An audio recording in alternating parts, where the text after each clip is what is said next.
In this class, I'll be discussing price and output determination under non-collusive oligopoly. So in our previous video, we talked about price and output determination under collusive oligopoly and oligopolistic market, in which firms in this market agree to come together as a single firm. But for non-collusive oligopoly, firms in this market do not cooperate to work together as one. Okay. Now, let's see how the price and output are determined in this market. So, this is usually explained by what is known as king demand model. King demand model. So, we are going to use what we call king demand model to explain that. So, we are going to draw king demand. So, we have this here.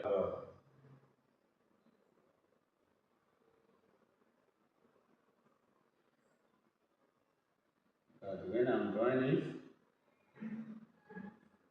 so this is D, and this D prime, and this is D. Okay.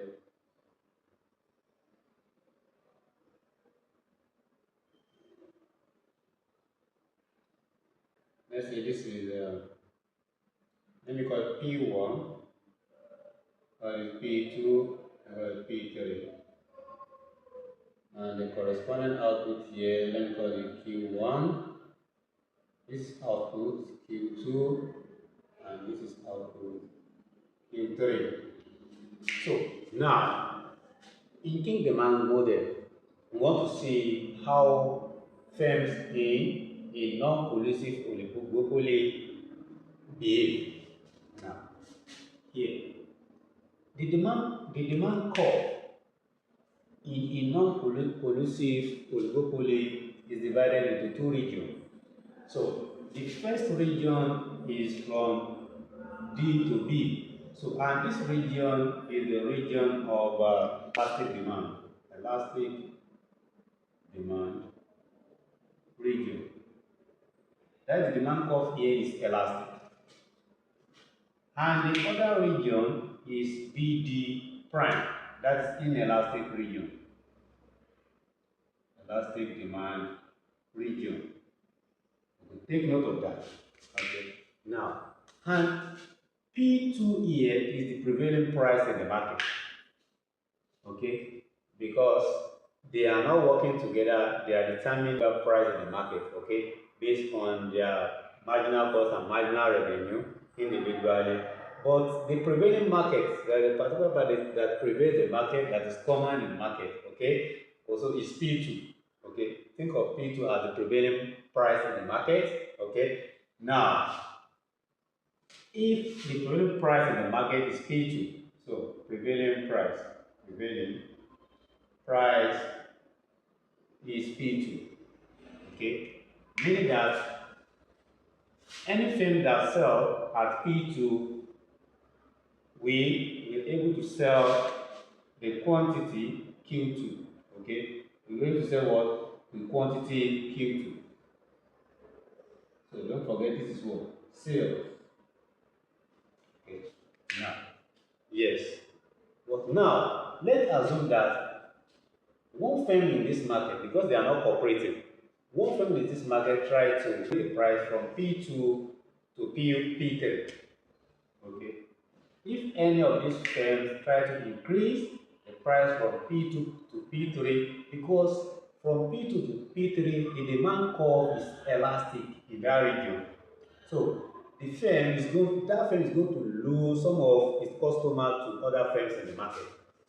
Okay, because moving the price from P2 to P3 will bring about a large proportional decrease in the quantity demanded for the product of that firm that has increased the price of the product single-handedly. Okay, so in other words, for the firm that has increased the price from P2 to P3 to P3, so the total sale will fall. The total sale will fall from Q2. Can you see? It's going to fall. When the firm increase the price from P2 to P3, can you see? So the total sale will fall from Q2 to what? To Q3. Can you see? Another firm will not watch. Okay? Another firm will just be watching, they will not follow that firm. They will not follow the firm to increase the price. Okay, because they don't want to lose their customer, they prefer receiving the customer of that firm that has increased the price. Okay? So other firms will behave and maintain the status quo. So they are not going to react to the action of that firm by increasing the price. Okay, they still continue to charge P2. Okay, and they will be happy to receive the customer of that firm that has increased the price from P2 to P3. Okay, now that's about elastic region. Now let's move to inelastic region. Let's say that same firm, okay, now say okay, I don't want to lose my customer, so I want more customers. Now let me reduce the price from P2 to P1. If the firm say okay, let me reduce the price from P2 to P1, okay, if the firm should do that, okay, in order to, can see if price from P2 to P1, the quantity so we increase from Q2 to Q1 here.